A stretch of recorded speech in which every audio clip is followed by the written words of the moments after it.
Bonjour et bienvenue sur le plateau démo. Je m'appelle Sophie Yvon et je vais rencontrer 3 chercheuses passionnantes. Alexandra Dardonnet, Clara Prats et Marie-Laure Maraval. Et ensemble, nous allons découvrir leurs travaux de recherche en archéologie. Allez, c'est parti.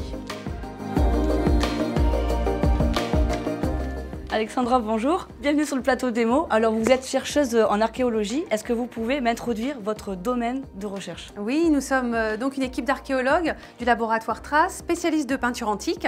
Nous intervenons donc sur les chantiers pour prendre en charge l'étude des peintures fragmentaires d'époque romaine qui vont être découvertes dans des édifices en ruine.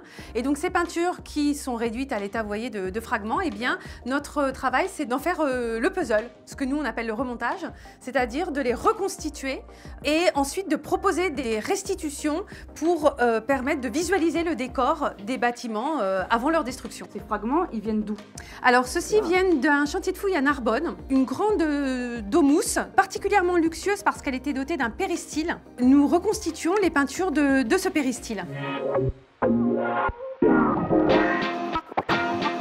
Bonjour Clara, bienvenue sur le plateau démo. Alors il paraît que c'est vous qui êtes spécialiste de la remise en forme de ces fragments. C'est ça. Est-ce que vous pouvez m'expliquer comment vous fonctionnez? La première étape, ça sera le lavage. Donc on tamponne sur le dessus délicatement pour pas enlever les pigments.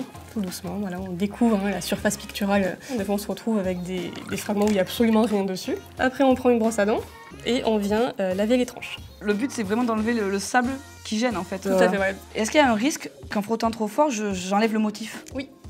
Je sais pas trop exactement ce que j'observe, ça après nous on va le comprendre en faisant le remontage. Alors ces peintures c'est très compliqué de se prononcer sur la couleur puisque vu qu'elles ont subi un incendie et des très fortes chaleurs, voilà, on a des problèmes entre nous, on discute sur la couleur des pigments puisque ce qu'on voit c'était pas forcément la couleur d'origine.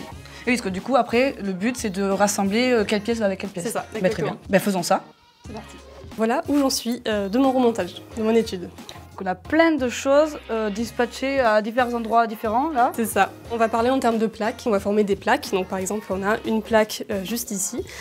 Donc ça, c'est une plaque, on va dire, un peu clé pour notre étude puisque ces quelques fragments ici nous permettent de dire que nous sommes dans la zone supérieure du décor. Vous sentez là, le côté est un peu recourbé, on va dire. C'est la jointure en fait du plafond. Donc là, on va parler de motifs ajourés en forme de gouttes. Et donc ça, c'était un peu la mode. C'est ça. Cette plaque ici et celle-là ici, elle est probablement pas très loin l'une de l'autre puisque c'est exactement le même motif. Et j'imagine que dans certains puzzles, il manque des pièces. Tout à fait. Comment vous faites pour combler les trous? Mais moi, je fais appel à Marie-Laure. Marie-Laure, bonjour. Alors, vous êtes infographiste et vous, en fait, votre travail, c'est un peu de combler les manques. Mais alors, dites-moi comment vous fonctionnez, en fait. On va servir de l'infographie. Ici, on reconnaît les fragments que nous a montré Clara tout à l'heure. Ce fragment, c'est celui qui est en haut à droite. Voilà, c'est celui-ci. Et après, on va redessiner. À la fois parce que ce sont des motifs répétitifs, c'est le type de dessin que privilégient les peintres romains. Et également, par comparaison, ici, vous voyez, c'est exactement le même motif, si je zoome. C'est une peinture qui a été découverte à Narbonne aussi, sur le même site. Vous pouvez vous permettre de comparer parce que ça vient du même endroit et qu'on sait que c'est la même époque. Voilà. Donc c'est un travail qui est en cours, vous travaillez actuellement dessus. Et est-ce que vous avez un exemple de restitution finalisée? On peut prendre un autre travail de recherche, de restitution qu'on fait sur Herculanum. Il y a un site à côté de Pompéi. Ici, c'est l'état actuel et on a fait une restitution en 3D. Il reste quand même pas mal de fresques au mur par rapport aux exemples de Narbonne de tout à l'heure. C'est pas un site qui a été détruit autant que Narbonne, mais voilà le type de travail en finalité. Ah oui. Avant le travail et après le travail, jusqu'à des restitutions en 3D où on a une vision globale de la pièce. Et en fait, c'est le travail d'extraction des fragments, l'assemblage et l'infographie pour arriver à la restitution 3D. Voilà. Généralement, le résultat de notre étude est très attendu des responsables de chantiers archéologiques parce que nous allons apporter quantité d'informations sur le bâtiment fouillé et donc détruit. En premier lieu, en ce qui concerne la datation, donc sur la chronologie du bâtiment. Par exemple, ici, pour ce décor de Narbonne, il s'agit de peintures qui ont été réalisées à la toute fin du 1er siècle après Jésus-Christ ou au début du 2e siècle. Parce qu'en fait, il faut savoir que dans l'Antiquité, comme De nos jours, il y avait des modes en matière de décoration d'intérieur. Par exemple, on reconnaît très bien un papier peint des années 60 par rapport à un papier peint des années 80 ou 90. C'était pareil dans l'Antiquité, il y avait des modes successives en matière de décor d'intérieur. En second lieu, nous allons aussi apporter beaucoup d'informations sur l'architecture intérieure du bâtiment détruit.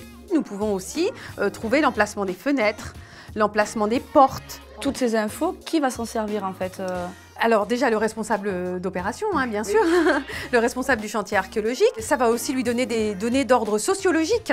On va pouvoir établir s'il s'agit d'un décor bas de gamme, moyen de gamme ou haut de gamme. Et enfin, effectivement, les restitutions 3D que Marie-Laure vous a montrées et qui sont réalisées avec le laboratoire Archéovision de Bordeaux, ces infographies 3D vont servir par exemple à la valorisation. Elles vont pouvoir être présentées dans des musées, dans des expositions, sur des musées de site aussi, quand dans le projet d'aménagement du site archéologique, il est prévu un musée de site. Eh bien, merci beaucoup à vous trois de nous avoir fait découvrir un bout de vos recherches. Merci à vous, Sophie. Et quant à vous, n'hésitez pas à interagir, un like, un commentaire, un partage, et surtout, restez curieux.